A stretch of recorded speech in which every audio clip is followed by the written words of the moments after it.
Divi's pharma సంస్థ బాధితులందరికీ అండగా ఉంటామని వైసీపీ అధినేత జగన్ అన్నారు. తూర్పుగోదావరి జిల్లా తొండంగి మండలం దానవాయిపేటలో పర్యటించిన ఆయన ఏపీ ప్రభుత్వంపై నిప్పులు చెరిగారు. దివీస్ సంస్థకు వ్యతిరేకంగా పోరాడుతున్నందుకు స్థానిక ఎమ్మెల్యే మీద 22 కేసులు పెట్టారని, వాటిలో హత్యాయత్నం 7, ఈ ఫ్యాక్టరీ వద్దని చెబుతూ ఉద్యమ బాట పట్టినా దీనివల్ల నష్టాలు ఇవి అని చెప్పినా వినని పరిస్థితిలో ఈ రాష్ట్ర ప్రభుత్వం ఉందని మండిపడ్డారు జగన్.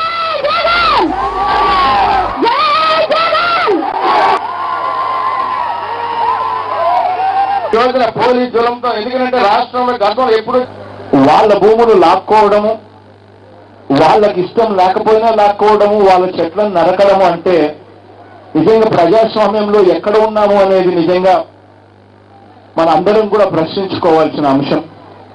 ప్రభుత్వం ఉంది కదా అని చెప్పి చంద్రబాబు నాయుడు గారు ఇంతటి దారుణంగా వ్యవహరిస్తా ఉన్న తీరు నిజంగా చంద్రబాబు నాయుడు గారి 2.5 సంవత్సర కాలంలో చంద్రబాబు నాయుడు గారు తెచ్చిన పరిశ్రమలు ఏమైనా ఉన్నాయనంటే ఏమీ లేవు.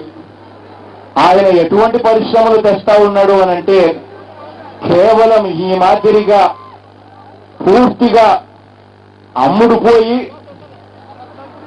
ఎవరికి నష్టం జరిగినా కూడా నాకు పర్వాలేదు, నాకు రావాల్సింది నాకు వస్తే చాలు అని చెప్పి చంద్రబాబు నాయుడు గారు పూర్తిగా అమ్ముడుపోయి